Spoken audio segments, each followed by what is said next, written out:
Nasugod naman na rin.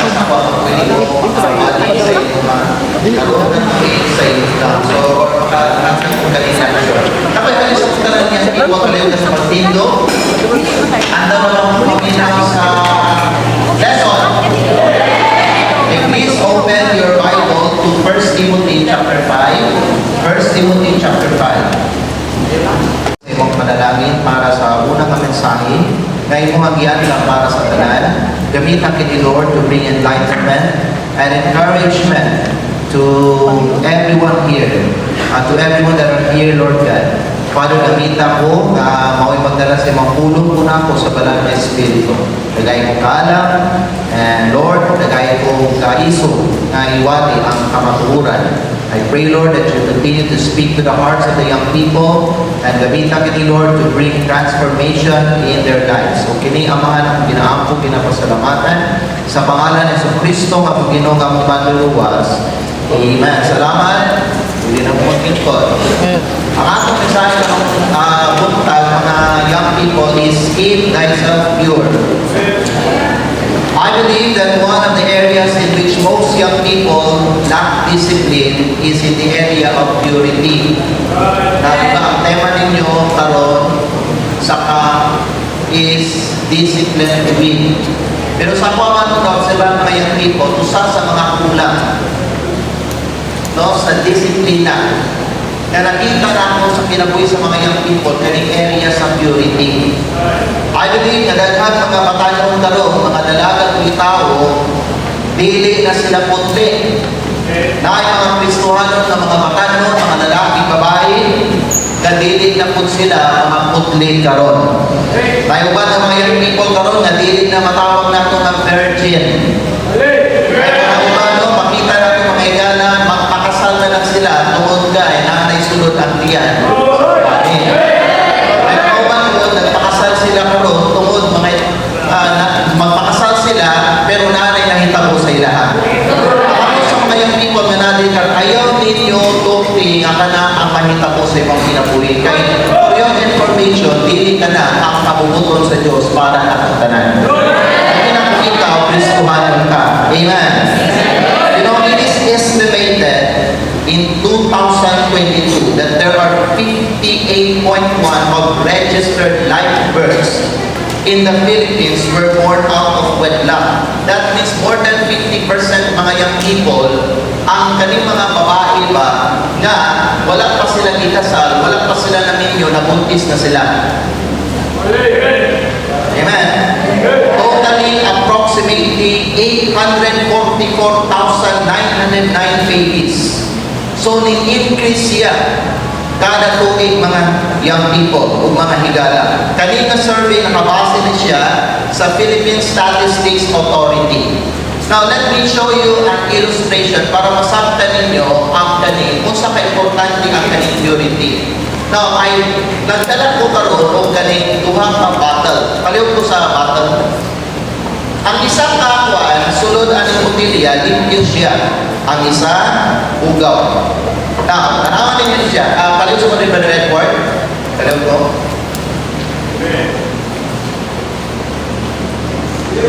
Okay. Utuhin ninyo nito kay Buga. Dati ni Pagkat-Christman. Joke lang. Wala yung mga youth leader and he's a faithful member in our church. So, palihog sa utuhin at diri panusapan. Okay, so na ko today, idala duha ka botilya, isa limpyo, ang isang ugaw. Now let's say, ikaw, iuhaw ka, gigan ka tula, niya. Siyempre, naturally, pag mauman tao tula, dili ba mamunta? So, mangitang tao, tubig. Para wala ang atuang kauhaw na to. Now, kung ikaw, gigan ka tula, kunya iuhaw ka, kunya tagaan ka na ko ani, o sa'yo mga buhat ko ni mo? Inuman na pwede ko mamutana sa inyo. Anong inuman man ninyo ni? Inuman pwede siya. So, dili ko maggaduha o inuman ni tama. Dili ko maggaduha o gamit ani. Kaya naman, kay Badro mo, pure siya and limpyo siya. Now, let's say on the other hand, ikagagula. Unya, iuhaw niya po ka. Nangita kang tubig. Unya, ang akong ihatag sa imo ha, kaya nga tubig. Inomoni-moni o dili? Pag-hesitate ka, kunyan for sure, dili mo siya inomoni. Ano naman? Tungkol guy, pero ka, bugaw din siya. This water is contaminated. This water is dili na pure. Nasabtan ninyo mga young people? Now, so tiyan mo young people, ang atong kinabuhi, samaan din natin sa botilya. These two bottles are made for the same purpose. Ang purpose ng duha ka bottle is to refresh. Tama? Oo. Mao siya ang katuyuan. Pero ang isa, limpyo siya kung andam siya inumon o gamiton. Ang isa, parihagyan ko na yung katuyuan niya, pero contaminated siya. Dili siya pwede magamit, dili siya pwede mainom. Now, thank you for that one. Bigyan na niya sa akin para panalitan mo uga kung buwan na mainom. Salamat. Now, young people, ingon ana ang atuang kinabuhi. Ginalangtas sa Diyos na naay katuyuan. And that is our mahimo tang kahayag, mahimo tang kanino sa ni mahimo tang panalangin sa uban. Kung aron makapalansig ta sa uban ng mga tao, ang makahimo tang kalinan to make a difference. Apat importante mga young people, ang kabutli. Importante ang purity. Kaya kung ang atong mga kasing-kasing o ang atong mga choices, mahugawan siya sa sala, dili na kita andam na gamiton sa paagi na gituyo sa Diyos. We're no longer ready to be used the way God intended. Kung si Pablo nag-ingon siya, kang Timothy, keep thyself pure. Hukti ang imong kagalingon ng putli. Now let's be real. Are you still listening? Let's be real. Ang purity karon dili na siya sikat. We live in a world that promotes impurity. Gikan sa internet, hangtod sa television, from conversation in the break room to lyrics on the radio, ang impurity mga young people karon nahimo na siya normal. In fact, kadaghanan sa inyong edad, magsulti sila o maghuna-huna sila nga ang kaning purity, karaman naman na siya. Old fashion na, di na nakuso karon. Karon na panahon, wala na pure. You know what, namin mga tao karon, nagsulti sa kuha, nga kaning purity, dili na ako na siya, dili na ako na uso karon. Wala na ako na pure nga mga young people karon. But did you, and natin mo na magsulti sila, ay churchy na kayo ka, balaan na kayo ka, kung mag-isgot ka ng purity. But did you know na ang Diyos wag yapon siya nag-usap sa iyong kabubuton para sa tao? Nanawagan yapon ng young people ang Diyos sa iyong mga katauhan kabisan sa atong panahon karon, kinahanglan, hugdan nila ang purity sa ilahang kinabuhi. Young people, sabihan lang mo, ang panawagan sa Diyos sa inyong kinabuhi karon kay inyong yapon ipabilin ang puridad diha sa iyong kinabuhi. Ayaw ninyo suna ang mga ubang tao. Ayaw ninyo suna ang mga tao na way Ginoo sa ilang kinabuhi kay dili kasama nila. Kung ikaw naa ni Kristo sa imong kasing-kasing, hinumdumi anak ka sa Diyos. God expects you to live differently from other people. You need to understand, young people, that your purpose here is to please God and to glorify Him with your life. Masabtan ninyo na kung hisgutan natin yung purity, it's not just about avoiding sex before marriage, but it's about staying clean in your heart, in your mind, in your soul, and in your action.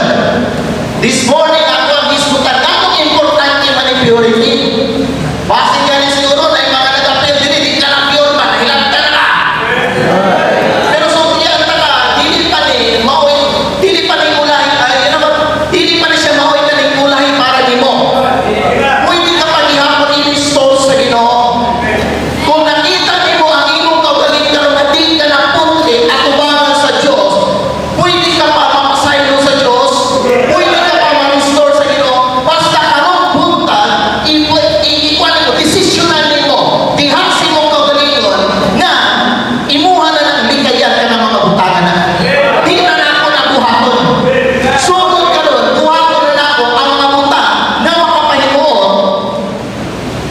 atubangan sa Diyos.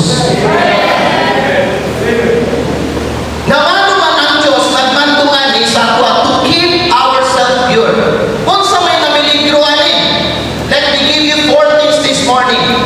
Number 1, why God commanded us to keep ourselves pure? Because purity honors God. Purity honors God. In 1 Corinthians chapter 6, verse 19 and 20, paliog-yapin yung mga Biblia, basahon na ito dira, kung saan ingon sa pulong sa Diyos. Sa 1 Corinthians chapter number 6, in verse 19 and verse number 20, natutukin ninyo kung sa ingon sa pulong sa Diyos, diya mga young people. The Bible says in verse number 19, 1, know ye not that your body is a temple of the Holy Ghost, which is in you, which ye have of God, and ye are not your own, for ye are bought with a price. Therefore glorify God in your body and in your spirit, which are God. Unsa wala pa kamo nahibalo nga inyong lawas mao ang templo sa Balang Espiritu nga naka ninyo, nga inyong nabatunan gikan sa Dios, o kamo dili na sa inyong kaugalingon. Kay kamo gipalit na pinagi sa usa ka bili. Busa himayaan ang Dios diha sa inyong lawas o sa inyong espiritu nga mao ang iya sa Dios.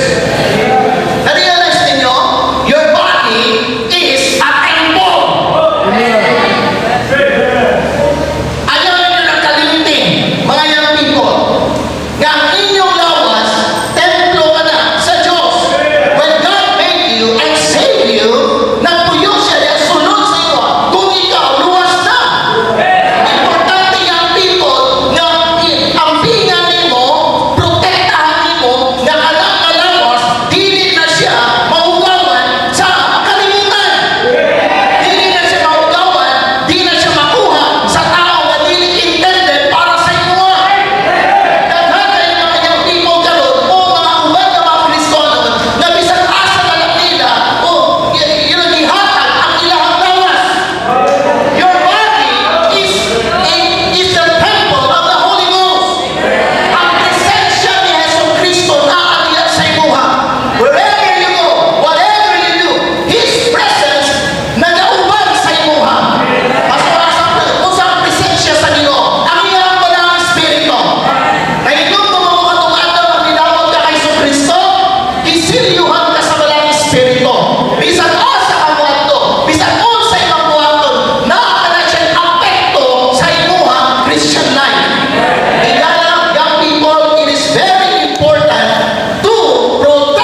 Gidaot din ang templo sa Diyos. Gidaot din na ilang lawas. Ayaw ba nagpatuya sa ilang pagbati? Ayaw ba nga yung people, halagi sa diktahan, ano yan kung unbeliever?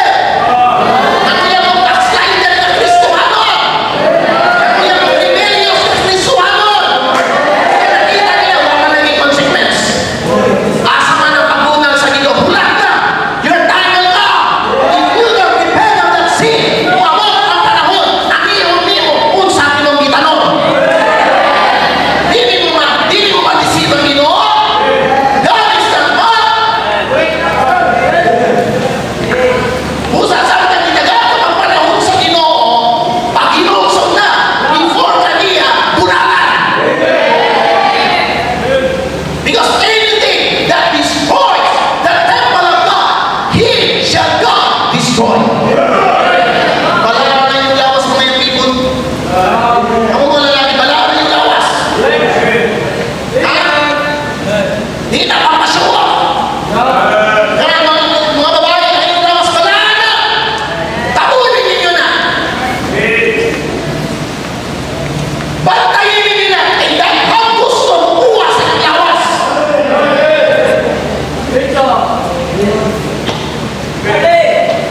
Amen.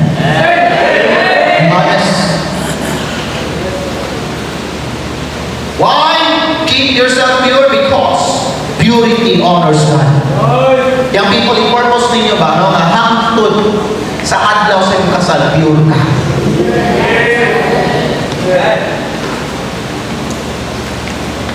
Yung people, kami sa akwang asawan, walking and sex.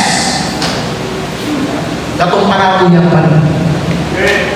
I never touch my wife. Katong mga pila na ka-years sa uyag na din. 5 years, 7 years, 6 years. Never.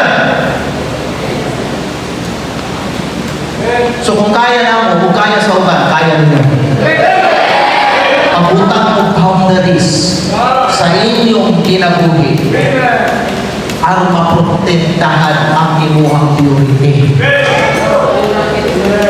Hindi mo kaya people. Number 2, because of time.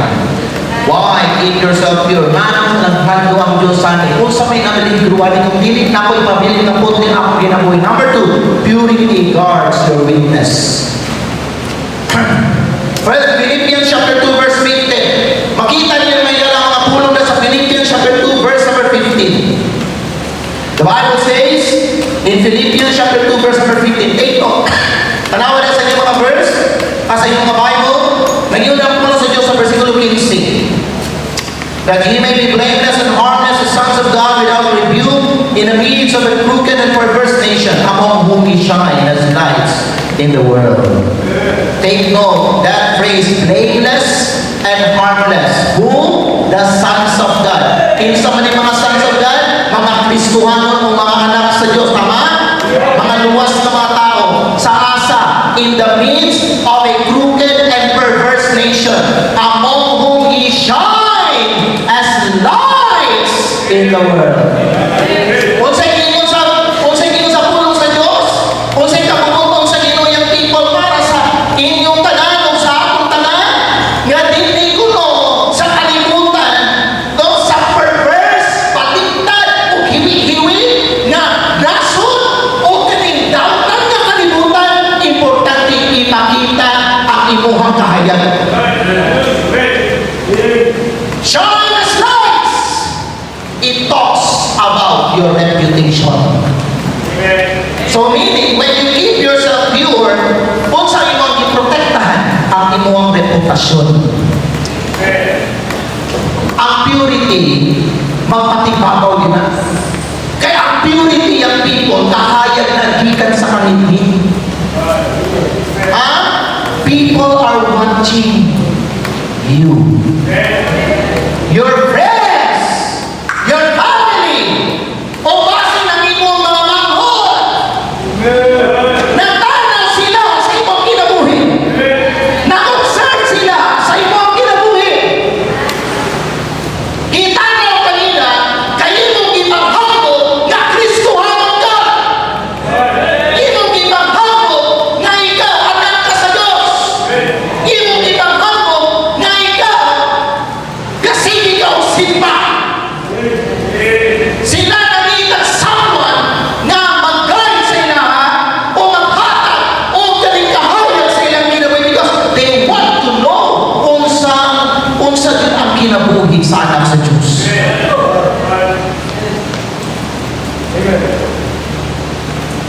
shine as lights in the world.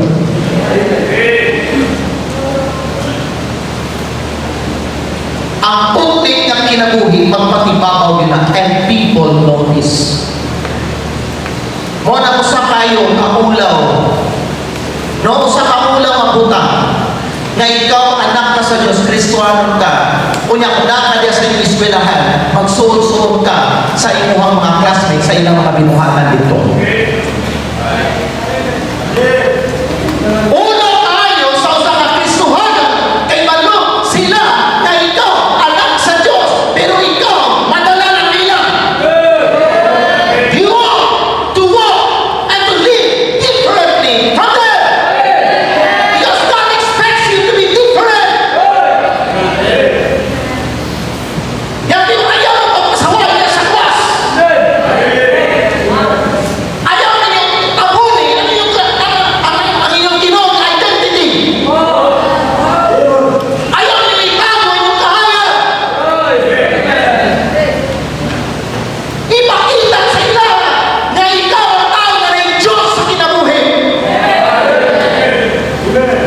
Bantayi ang iyong purity kay gusto nila na hugawan.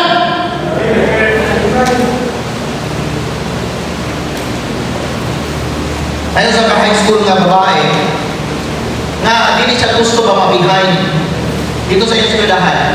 So she tried to fit in sa uban ng mga tao. So iyang ginasunod unsa ang mga uban o ginasuon niya unsa ang ginabuhat sa uban ng mga classmate niya. But when she stopped following them, na-notice niya nga ang mga uban ng mga classmate niya nagsugod nagduol sa iya o nangayon na advice sa iya. O dito niya nasulti nga dahil yun ay ang kinabuhi sa Kristohanon kaysa sa pili Kristohanon. You see, your influence is powerful. Ayaw ninyo na sayangin. Ayaw ninyo na usipin by blending with other unbelievers. Sana! Kusgan ka ba? Daghan kang mabuhat para sa Ginoo. Galamitun ka sa Diyos. Pero dito sa iyong eskwelahan o sa iyong trabaho, worthy kayo ka.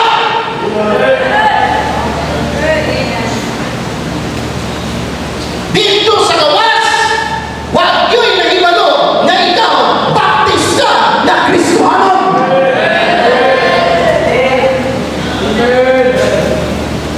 Why nahibalo sa imo ang gibarugan sa imo ang pato. Yan naman, pagka sa gawas, mura lang kagsama sa mga dili Kristohanon o anak sa Diyos. Balaan lang ka kung nasa simbahan. Amen. Mao ang katuyuan namin na alikha aron tungiro ang inyong kinabuhi.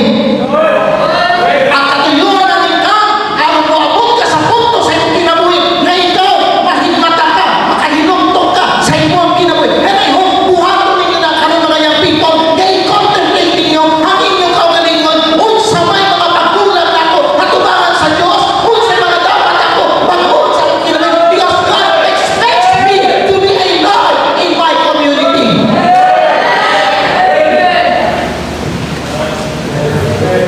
Purity guards your witness. Ikatulo, purity protects your future. Galatians chapter 6 verse 7. The Bible says in Galatians chapter 6 verse number 7, ang pulong sa Diyos na iyon sa ako, be not deceived. Ayaw pagpalingla. Ang Diyos dili mabugal-bugalan. Kay bisan unsa ang gipugas sa tao, kana iya usab ng pag-aanihon. You reap what you sow. Tanawan mo ninyo mga young people, every choice has a consequence. Mga ayaw na akong dili, naanak siya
Kunya, ang imong kita no, apple seed.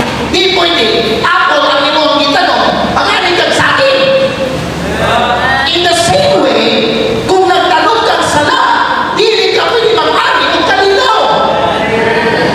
Sabta ninyo? Di ka pwede mag-ani ng kalinaw sa unahan. Kung nagtanong ka o sala karon, hindi ka mag-ani ng kalibay. Karon, gina-enjoy pa rin mo na yung mga binuhatan na dinimayo. Gina-enjoy pa rin mo na yung mga pamilya-puyang ng binire. Amin na makalusot ka sa Ginoo. Hindi ka makalusot sa Ginoo. Happy-happy lang ka. Oo, basi nakalusot ka sa iyong pastor. Basi nakalusot ka sa iyong makauman nila sa simbahan. Basi wala nakakita. Basi wala yung ano. Ikaw na. Pero nalusot, wagi din mo nalusotan ang Diyos. The eyes of the Lord are in every place, beholding the evil and the good.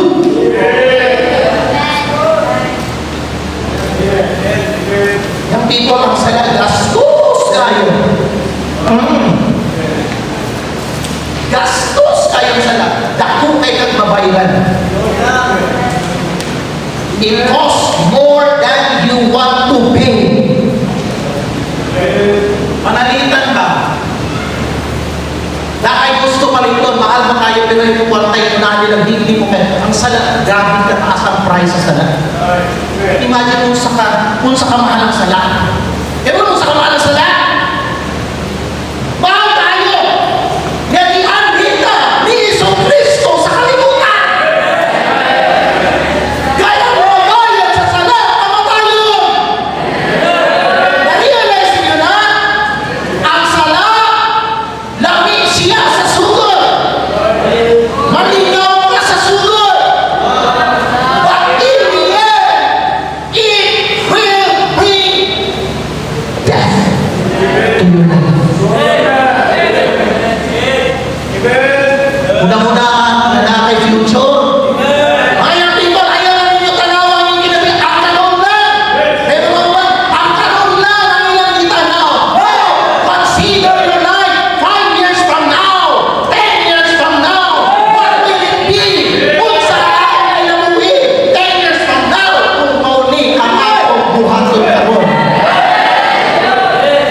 Because surely you will reap what you sow. Eh, mapapimpiyo dahil sila mga tao. Patukot-tukot na yun. Panaan na yun.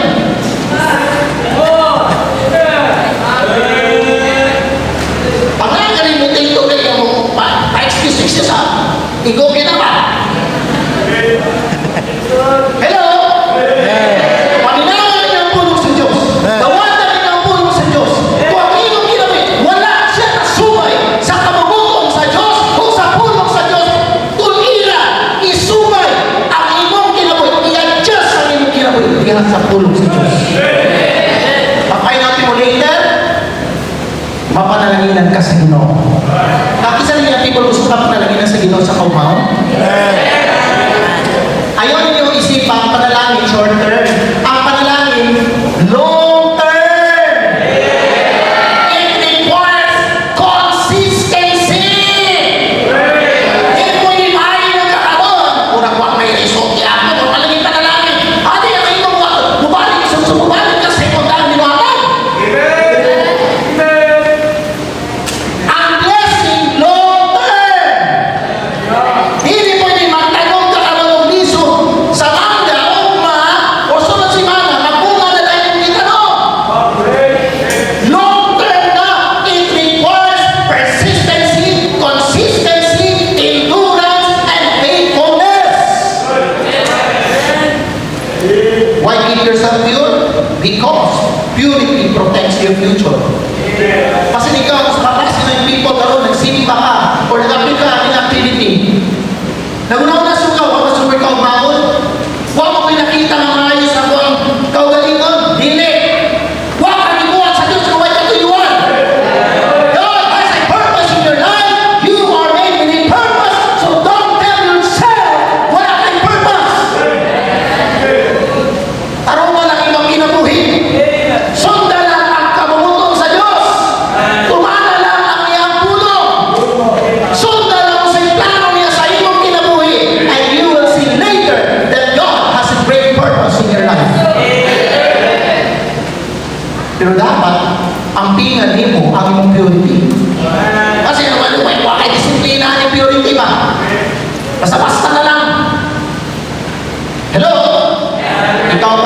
katapusan. Number 4, hindi na kadali, pure.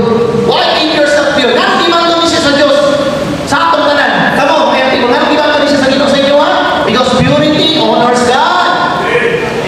Ikalawa, ano na basa ni? Nakakabay, mata ka ni. Number 2, ready, begin! Number 3, and the fourth and the last, why God commanded purity sa mga katawan niya? Because purity prepares you for God's purpose. Iandam ka sa Diyos. Ha? Iandam ka sa Diyos, kaya namin siya ituyo sa imong kinabuhi.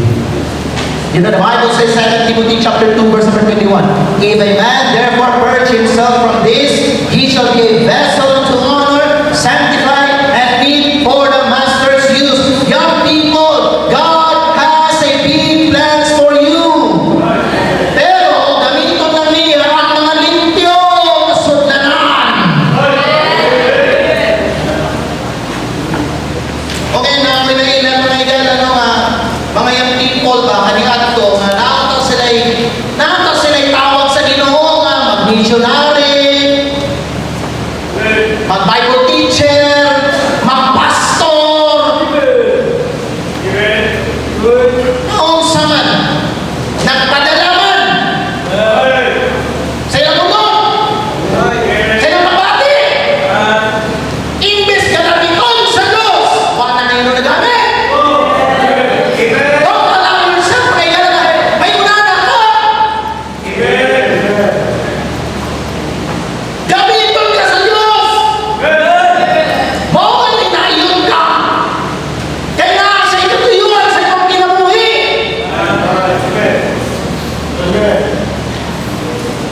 And speaking of kaning gamiton sa Diyos, dili ka kailangan mayroong hintay ang gamiton ka sa Diyos. You just need to be surrendered to Him. I-surrender lang. Tanan! Because the good thing about surrendering your life to God, matabangan ka sa Diyos na maprotektahan ang imong prioridad.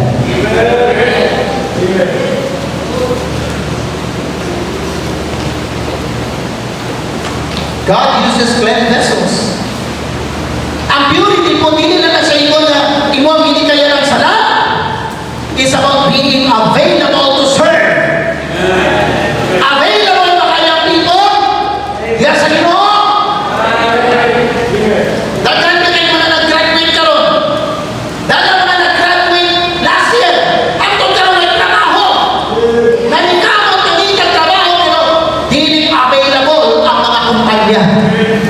Kaya mo ba mo kung saan gingon sa itong Ginoo Jesu Kristo? The harvest truly is plenteous, but the laborers are few. Don't waste your life. Ihatag nimo imong impre na kinabuhi ang oras diri sa kalibutan. Young people, why not give your life to God? Sige na rin, mas magkano kumubula itong kinabuhi. Tama? Kaya ba nung magkata, why ka sigurado nga itong ugma? So why not ihatag nimo imong kinabuhi sa Ginoo? Yung people sa tiyan mo, what ay lang pinakamaayo na buhaton mo sa imong kinabuhi? Kung dili, makalagad ka sa Diyos. Amen? Na kung ang Ginoo magtawag sa imong karoon, ayaw magkatuwa. Yata ba yun? Kung di ka tawagin sa Ginoo sa buhay, pamalagad ka sa Ginoo. Ayaw, ihatag ka ng oras nimo, tanang talent nimo, diyan sa gawas. Amen? Ay katuyuan ng Diyos sa inyo, and importante, i-keep nimo ang imong purity. Daghan na wala sa ilang calling, tungod kayo ang kabugaw nagsamo sa ilang kinabuhi. Sayang. Karon ang uban nila no, basin, successful lang ta. Ang uban nila, basin karon, pastor na ta. Ang uban nila, basin karon, missionary na ta. Karon, basin namin yun ang tao, pastor! Basin karon yun, daghan na siguro na nakapit mga ka na. Pero na miss nila ang kini paggamit sa Ginoo sa ilaha. Hello? Ikaw, dili ba yung people, sabi na man, dili ba dili ka gusto mag-inom kung hugaw ka ang baso? Kung sa'yo buhaton, paghugaw ang baso. So, hugasan mo, di ba? Hugasan mo muna ang baso bago mo butangan ng tubig kung inom tanga. Ingunahan po na siya mga people, God wants to use you, but He also wants to cleanse you. Gusto ka gamitin sa Diyos, pero importante, limpyo sa ka. Tapos nakita mo, hindi ka limpyo tubakan sa Ginoo. Pagpalimpyo ka sa Ginoo, una, kailan ka sa laga sa iyo ang ikinabuhi, ikaw na kasi sa Ginoo. Unya, pangayon pa sa ilo, unya, pahinungson. Panginaw mo, saying sorry to God, asking God for His forgiveness na ilan, is not enough. Kinahanglan mo taligtad ka ng masala. Kaya sana mo yung ngayon magharap na sa presensya sa Diyos, magharap na sa dahon sa Diyos, magharap na sa panalangin sa Ginoo. Di nga sa iyong kinabuhi. Siguro mauna ko sa mga rason, wala kitapos sa Ginoo. Ang iyong mga pangandoy, di nga sa iyong kasing-kasing, kaya na'y hugaw. Di nga sa iyong kinabuhi. Na'y hugaw niya sa iyong kasing-kasing. Na'y hugaw niya sa iyong una-una. Na'y hugaw niya sa iyong lawas.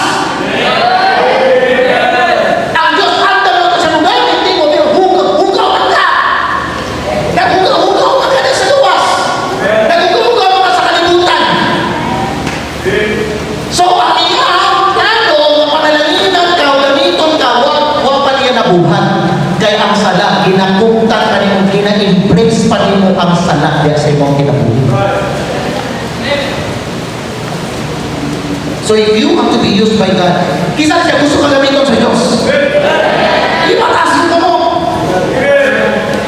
Ang ba naman, nagpatasin ka mo, gamiton mo ka na. Kaya rin mo una-una, gamiton sa Diyos, magpasto na tayo. Hindi! Kita na naman din eh, gusto ka gamiton sa Diyos! Pag sabi, gusto ka gamiton sa Diyos! Kinahanglan, keep yourself pure. Because purity is not optional, it's essential.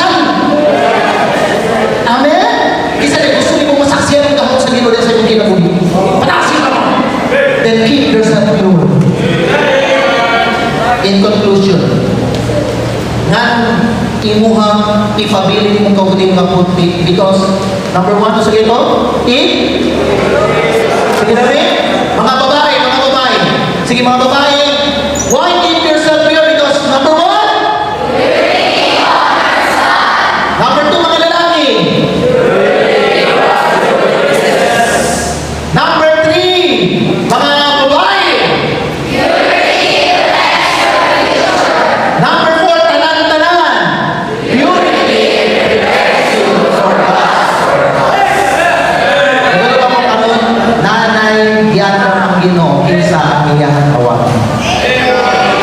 Kung ikaw na, kung may balungan na, be sensitive to the voice of the Holy Spirit. Amen? Basta na upan nyo rin, kinala ka mag-ginugson sa imong sala. Kaya basta nyo kasing-kasing karong dahil na. Basta na upan nyo rin, kinala mo i-renew ang ibang commitment din sa Ginoo. I-renew ibang commitment sa imong pagkabalaan. Basta na upan nyo rin, kinala nyo bulaga ng ibang kuya. Kaya nakabawang na! Bawang sa imong pagsimba. Bawang sa imong pag-alagan sa Diyos.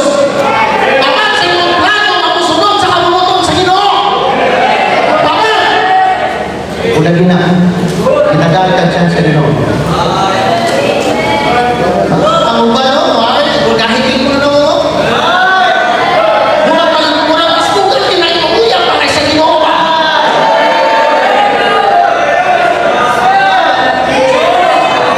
Muna tao nila na tapang mo. Ang Diyos niya. Muna may problema. Ang Diyos niya. Ang Diyos na mo tapang mo. Ang Diyos na mo tapang sa mong panginaanan.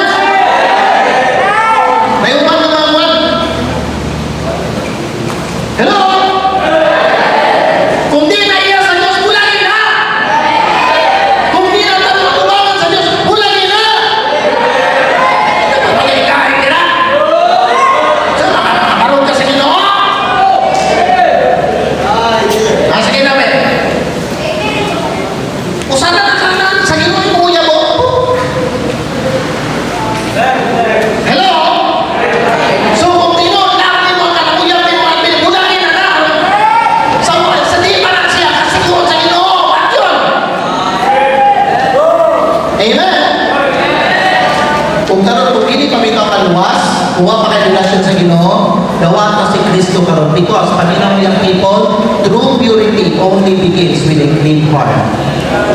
Amen?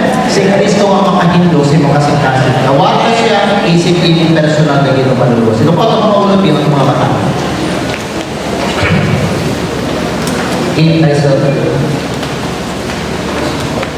Ang Diyos magsulti sa Isaiah 1:18, "Come now, and let us reason together, saith the Lord. Though your sins be as scarlet, they shall be as white as snow." This morning, pangitaan ninyo ang Diyos. Pangayuan ninyo ang iyang cleansing o paglakaw diha sa kaputli na magdala sa imong kinabuhi o panalangin. Manindog ng tanan, Father in heaven, salamat sa imong tulong, salamat sa mensahe, salamat sa pagtulunan, salamat sa encouragement, salamat sa challenge, salamat sa pagmadlong, salamat sa reminder, salamat sa imong gihatag na mensahe para sa mga young people o para sa among tanan. Now we understand kung unsa kabilihon ang purity. Imuha day kini gitugyan sa amo aron bantayan namo ang pinga namo kay once nawala ni sa among kinabuhi dili lagi din siya mahisama dili lagi siya ma-restore sama kanindo sama sa original. Lord, I pray sa kinabuhi ni mga young people diri, tabangin sila, Lord, na maghimo sila o determination niya sa ilang kinabuhi. Help them to realize na sila steward sila sa ilang lawas o sa areas of purity. Daghan ng mga kinabuhi karon ng mga daon, Lord. Ayaw kong tingino ang kini mga nag-apil karon sa ikang. Sila ang musunod, sila ang mahimong biktima sa mukaway. Please preserve their purity and protect their life. Kay Lord, we understand through the message that you gave na naakay plano o katuyungan sa kinabuhi sa mga young people. Lord, kung sa mga area kinahanglan nila karungutan, tabaki sila, Lord God. Kung kinahanglan sila mag-inosod, kung ay mga kinahanglan nila natanggalon sa ilang kinabuhi, I pray, Lord, tabaki sila kabuhato nila na karoon. O kani Lord God, ang ginaampo, please Lord, hindui ang amunang-unang kasing-kasing ang lawas ang among kinabuhi, aron nga mahimong may galagiton para sa inyong imahe. O kani Lord, ang ginaampo ginapasalamatan in Jesus' name. Pwede ka maghingo lang kaning short na invitation. Gusto ko magkuhan ang tagod short na invitation kung i-allow ko sa kuhan-kuhan. If you want to come, yung pagkuhan mo sa Ginoo, make a deal with God. Bring your issue to God. Young people, wala tayong matago sa mata sa Diyos. If there's sin, kung naghugaw din sa ato ang kasing-kasing, confess nato na sa Ginoo. Mga ito pa sa iyo, isalin ko ay nato ang sala. Kunya, mga ito pag-restoration sa Ginoo. Young people, God has a purpose in your life. He has a big plans for you. Basit karong buntag, karoon na ang panahon ni mo, gagamiton ka niya. But remember, ipialan ka sa Diyos, anak, imong anak purity. Remember, your body is a temple. Dwelling place na sa balaan na espiritu. Ang Diyos na siya'y part, pero ikaw na akong kay part. That is, ang tinganin mo, protektahan mo. Ayaw tumpi na naay manghilabot anang imong lawas. Kanang imong lawas, gamita lang na para sa kahimayan sa Diyos. Ayaw sayangin ang inyong kinabuyang people. Ayaw usipin ang inyong mga panahon. Kaya ang Diyos, ianap ka niya para sa iyong katuyuan. At least kung matapos ang atong mga adlaw din sa Utah, we can confidently say, I have done what the Lord has commanded me to do. If your life is not right with God, get right with God today. Kasi na mga uban diri na kay sikreto nga uyab. Ang imong parents walang kay balo. Ang imong pastor walang kay balo. Ang uban nga mga kaigsunan mo sa imong simbahan walang kay balo. Pero ang Diyos kay baluan na. Kanang tao kasi di na tarong. Kanang tao kasi di na anak sa Diyos. Kanang kasi anak, kasi Kristo pero backslider. No, God wants you to bulagin na. Kaya di na siya makatabang nimo. Di na makadasig nimo. Di na mo'y magtulak nimo paluhod sa Ginoo. Mao pa rin magpalayo sa imo. Ladies, basin ang kuwan ninyo, i-modest ka rin sa luwas. Nakaka sa katuyuan na imuhang ina. Gusto ka musika? No, how are you body be modest? Pag-amputan, Father God in heaven, thank you once again, Lord, sa ibang pulong. Salamat, Ginoo, sa mga young people na nag-imog mga decision na, Lord, manalangin sila. Continue, Lord, sa paggabay sa ilang kinabuhi. Because, Lord, agad sa mga young people, magtutulog kami, madala pagyapon sila. Lord, I pray na mahimong bugot ang ilang decision na ron kaya sa matubangan, mahimong bugot ang ilang pagtuon niya sa imo. Salamat kayo, mahal, sa imo ang pulong kung ako ibalik ang kanang baya sa imo, kaya mo ilang ang pupunang pasalamatan. In Jesus' name, Amen.